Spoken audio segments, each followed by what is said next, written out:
Assalamu alaikum wa rahmatullahi wa barakatuh. So this is day 6 of the trip to Aqsa, and it's Saturday, and just chilling out day. So most of the things I've covered, I think. There's hardly anything left. So I made some tried to make some videos. Street food. The problem is with the street food that the street food is inside the small alleyways, and phone signal isn't the best there. So that's why it keeps cutting. So I thought instead of me making a live stream of eating food or tasting the street food, I'll just record some of it. So yesterday we went to a sweets shop, dessert shop, and they have some famous desserts, Palestinian desserts. So I had that, so I tried that, and alhamdulillah, some of it was good. Some of it was a bit too sweet, or not too sweet, but it wasn't something which a lot of people would like. And it's got a lot of cheese in there. These guys use a lot of cheese in their sweets, unlike desi kind of mithai, which is mostly sugar and blocks your heart. So alhamdulillah. So yeah, we done that. So yesterday was Jummah, and nothing much happened in Jummah. Normally after Jummah there's sometimes protests, so this time there wasn't any. So alhamdulillah, everything went smoothly. Usually if there's a protest, then what happens is riot police come, and they'll be standing at the gates with their big shields and all their weapons and all that, trying to intimidate people. But this time there was alhamdulillah nothing. So anyway, what have I been missing out in the UK and other places? So this is where I am sitting here. So as you can see, this is where the school is. So their school is over there, all that school area, and I'm sitting in one of these arches on the side, so it's cool over here. So yesterday I met another group from England, the Buruj group, and Buruj Press, which is also another group that comes here, and the group was led by brother Zaid. So if you haven't checked him out, check him out on Facebook. So they probably bring the largest number of people to Palestine in Ramadan, which is about 400 to 500 people. So they have a large group of people that they bring, and they also bring some scholars as well. Wa alaikum assalam. Tirati, alhamdulillah, I'm good. How are you? What's the weather like where you are? Yes, this is what you can see. This is where these guys are drinking water. There's like a cooler in there. Yeah, and there's cold water, nice cold water there. Drink it, feel fresh. So I don't know what the temperature is today. I haven't checked the temperature, but it must be in the 30s. There's a nice breeze here today, so it feels a bit cooler as well. Yeah, so people just relaxing here, chilling out. Yeah. So this part of the masjid is quite quiet. There's not much shade here. There's all these olive trees here, but not much shade. And yeah, so that's. What else would you guys want to know about this place? Yeah, so some of you are asking, are these trees painted white? Yeah, you were asking the other day. So yeah, they are painted white. Yeah, they're painted white at the bottom. Now I think this is for some to protect the bark of the tree. I think, I'm not sure why they do it. If anyone knows why they put white paint to the bottom of the tree, yeah, let me know. Yeah, because I remember when I was in Pakistan, they used to do it over there as well, but they put like white and red. I don't know why they do that. So we've just prayed Zuhr, and yeah, I think it should protect it from something as well.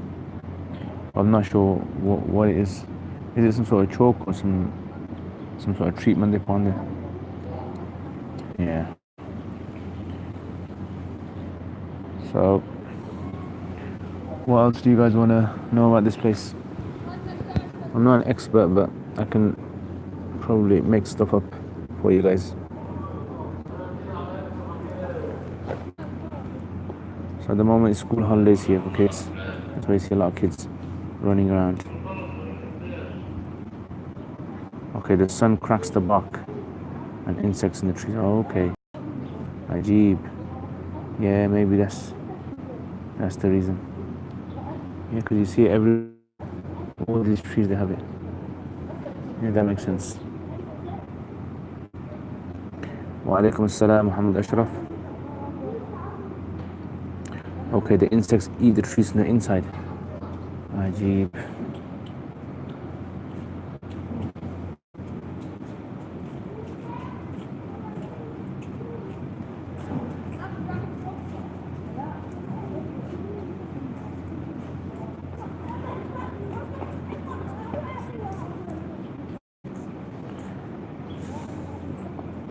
Okay, yeah, so they use chalk here, tuna, lime and chalk to protect it. So these are little kids.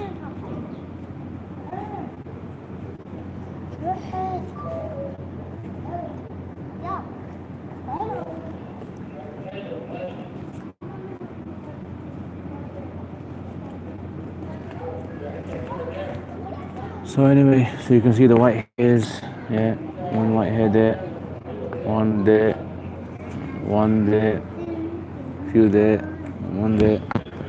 White hairs, Buddha, becoming Buddha officially.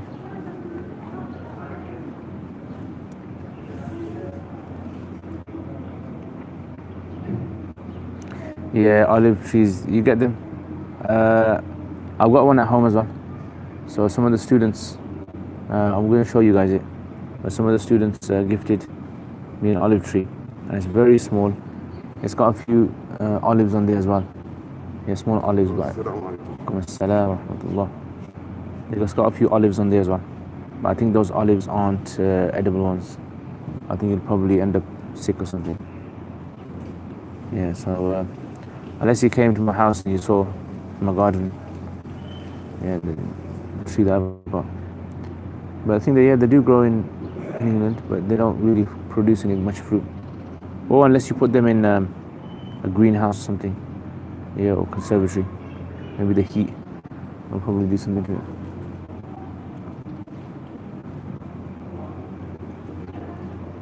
So early on there was a little fight in the mosque.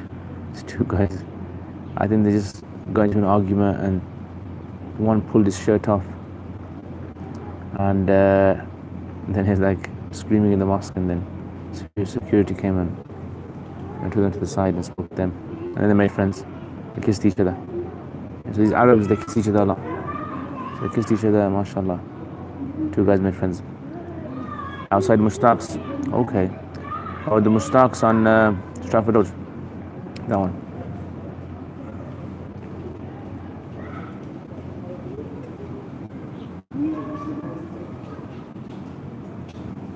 Okay, so anyway, if there's any other questions you guys have, I'm supposed to be doing a Q&A as well.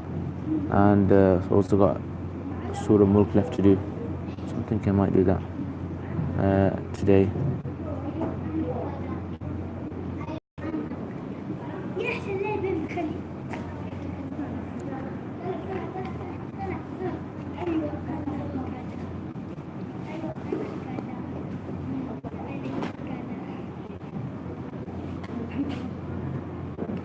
So, any questions? No? Otherwise, then I think I'll head back. Yeah, inshallah, you can ask questions. How hot is it here? I think it's probably about 30, just over 30 maybe. 30 something. Masjid Aqsa. Masjid al-Aqsa.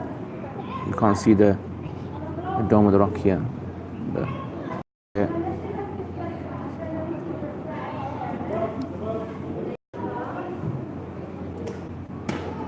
Actually, you can't access your teacher here. Probably because your teacher's on holiday. And your teacher's resting. So what was the question?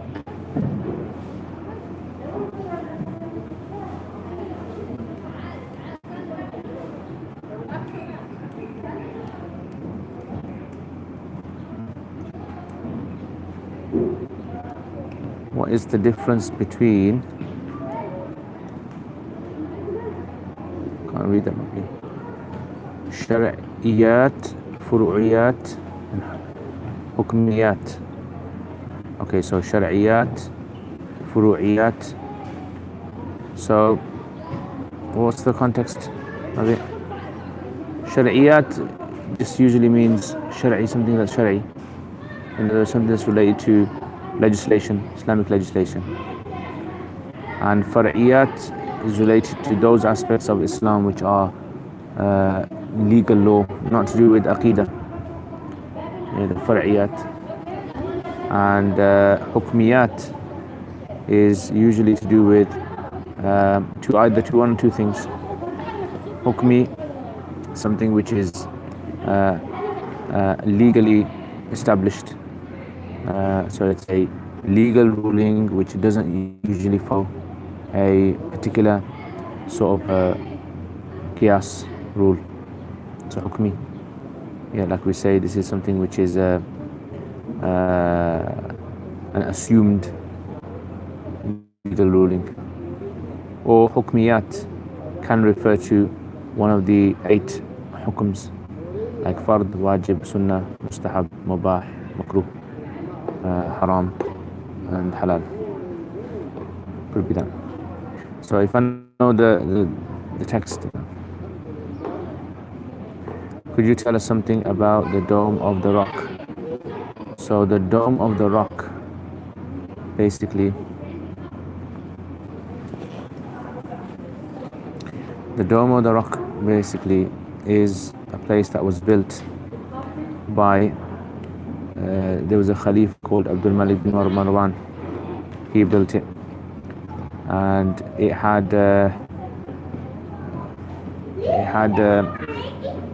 was basically built on the top of the peak of this complex. And it's the only building that's really been left since the early days, and it's been embellished, and it's been adorned with all these kind of ornaments and marble, and over the years by different people. So what you see today with the Dome of the Rock, the kind of bluish color and all that, that was put on there later on. Yeah, that was in the Ottoman times when they put that on. So they put all that kind of tiles and all that, and the gold roof at the top was put on by the Jordanians.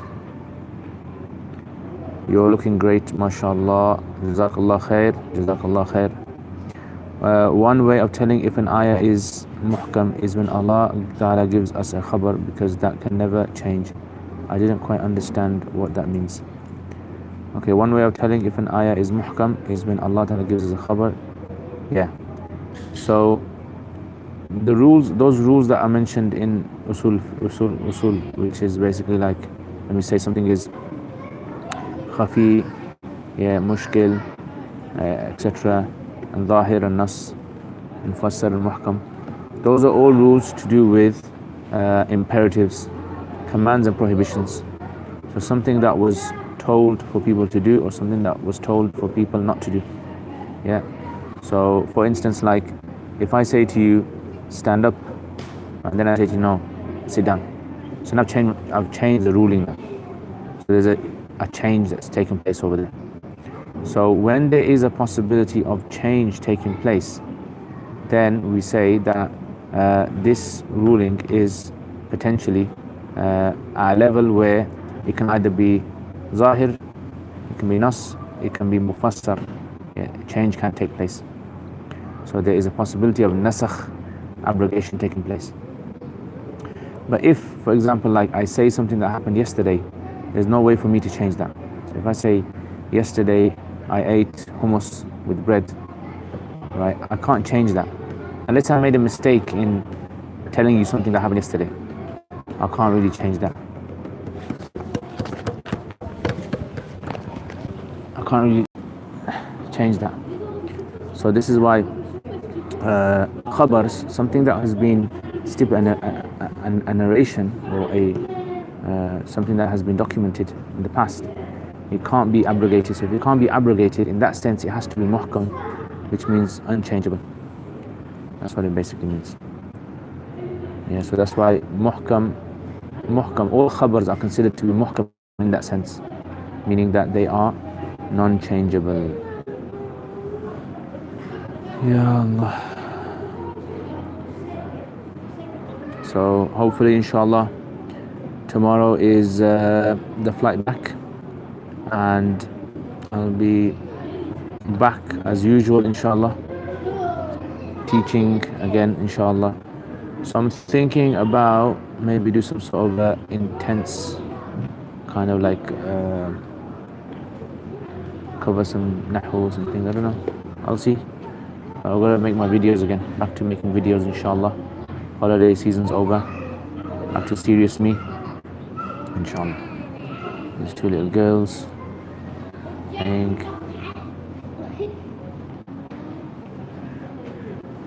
Yeah, these are Masjid Aqsa's twins, the Masjid Aqsa twins.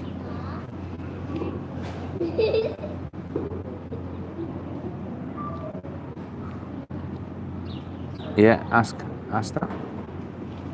Ask the question, inshallah.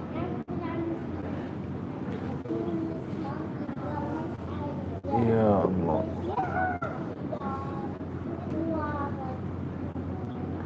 So what's the weather like where you guys are? So where are you guys at the moment, and what is the weather like? As you can see, the weather here, very nice. AC. Yeah, some AC in that building.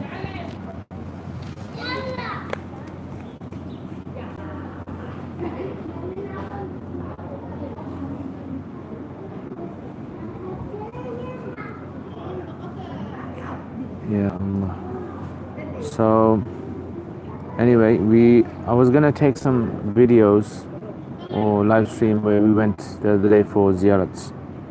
We go around. So when you come to Palestine, they usually take you around to, or you can go around yourself to places, famous or like historic places. So some of them are like maqams, like memorials, yeah, of places. So for instance, like maqam of Musa alayhi salam, yeah, which is not where Musa alayhi salam is buried, but it's like just a remembrance. And a lot of people think it's a grave, but there's no evidence that there's Musa alayhi salam buried there. And then you go to maqam of Yunus alayhi salam, you go to Dead Sea, and you see that. You go to where else you go? You go to Hebron, right, which is the Masjid Ibrahim alayhi salam, where there's a famous mosque, and then there's maqams there, Ibrahim alayhi salam, his wife, etc. And the Jews have split it, and the Jews have taken over half of it. So you go there. So it's nice. You go to different places and you enjoy the different scenarios, different environments the Palestinians live in. Yeah, it's kind of like you see the different areas as well. So you see the Jewish controlled areas, and you see the Israeli controlled areas, and you see the Muslim controlled areas. So if you have more time and you like traveling around, like there are lots of things to actually go around and see. You can hire a car, you can get taxis, you can drive around Palestine. It might cost you a bit, but if you want to see what it's like, then it's worth it. You go to Ramallah, and you go to Jaffa, where oranges. You go to Jericho, where there's like Majula dates, all forms of Majula dates. So the ones that we get in England, Majula dates, it's only one type. There's actually a whole array of different types of Majula dates that you can get.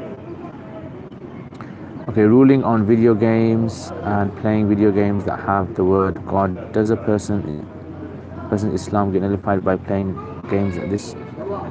No, not necessarily. As long as you don't believe as long as you don't believe that these are real gods. Just like, for example, if you read a story in which there was names of gods like Hindu gods or Greek gods, yeah. Even in the Quran, names of gods are mentioned. So it's not really considered to be something that's wrong. Yeah, playing it. Okay, Birmingham is warm, cloudy. Okay. I hope it's gonna stay like that when I come back. Very hot weather in Malaysia. Allahu Akbar. Yeah, I heard Malaysia has very hot weather. Is it raining? Do you guys have a lot of rain on you as well? Raining season, monsoon season. Thank you for sharing all the videos and your knowledge. I mean, thank you very much, Angela Smith. You're welcome. You're welcome. Very nice. Thank you for your comments. So that's what, like I said, that's what it's like over here. You travel to these places. You can go to, where else can you go to? You can go to the Sea of Galilee. Yeah, Sea of Galilee, which is basically where it's reported that when the Ya'juj Ma'juj, when they come, they'll drink up all the water. And the water is actually very low. In other words, a lot of the water has been used up and it's considered to be very low, dangerously low at the moment. And also you can go to, view other things as well around. Yeah, there's lots of other like old style things that you can see around. If you drive around, old ruins of castles, Umayyad buildings, things of Muslims. So there's a lot of history. There's a lot of history to see over here. But you just got to be interested in seeing history. If you're just kind of like interested just to kind of have a nice time, you can do that as well. Yeah, you want to eat some Palestinian food, you want to see different types of cuisine. Okay, question. In terms of words that are khafi, my understanding is that they have a basic meaning that's clear, but there's slight ambiguity in respect of some of the individual cases that they apply to, e.g. Sadiq. Okay. Yeah, so there's a big group coming over here. You can see them there. Okay, so khafi basically is like, when you read something, right? Like you read a newspaper article or you read any article, and in that article it's kind of mentioned, some word is mentioned, and that word is something which is like you're unsure what it means. But if you read the article, if you read the context of the article, you can tell what kind of meaning the word generally fits into, right? So sometimes it happens, you might listen to the news or you might watch something on TV and you hear them say a word. You don't exactly know the definition of that word, but because they're using it in such a context, you can kind of work out what the word means. Yeah, so this is something which is known as khafi.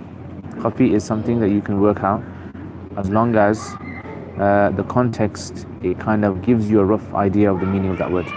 Right, it's like one of those.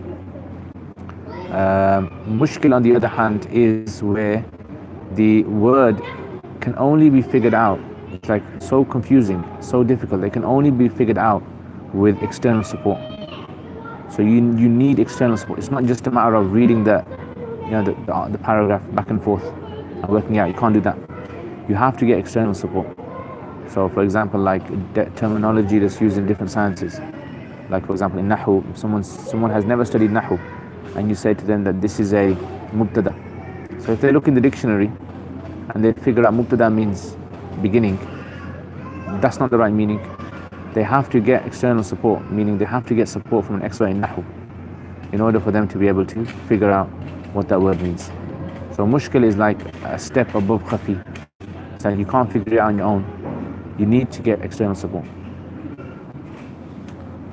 That's the difference. Okay. Is there anything special about the rock under the dome? No, there's nothing special. Yeah, nothing special about this rock at all. And I showed you in one of the videos, if you remember seeing it. I showed you underneath. It's just like a hollowed out cave. That's all it is.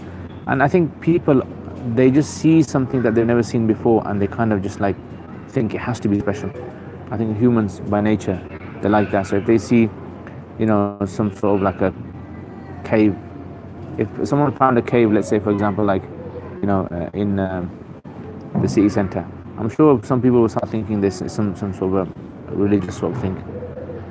I think people have that kind of mentality, but there's nothing special about that cave at all, from what I understand. Are there any belongings left behind by the prophets at Masjid Aqsa? No, nothing's left. Nothing at all. Sorry guys, I apologize. Okay. What is the best resource for definition of words? Resource dictionary. Dictionary is the best resource for definition of words. Depends what kind of words you're looking for.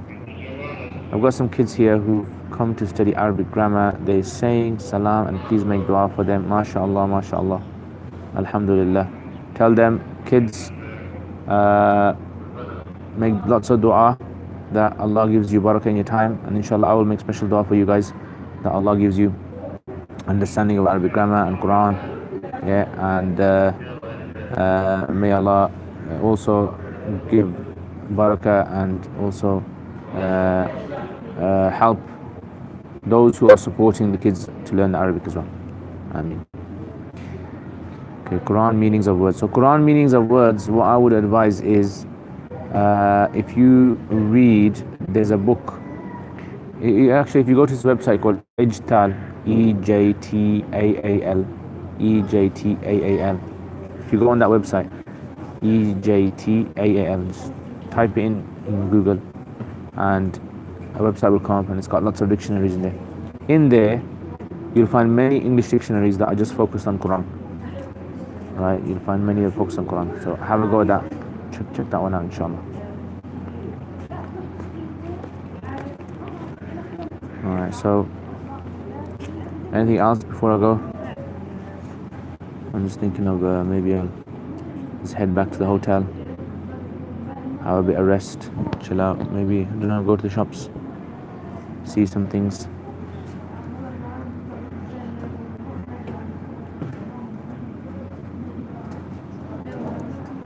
عفوا وإياكم.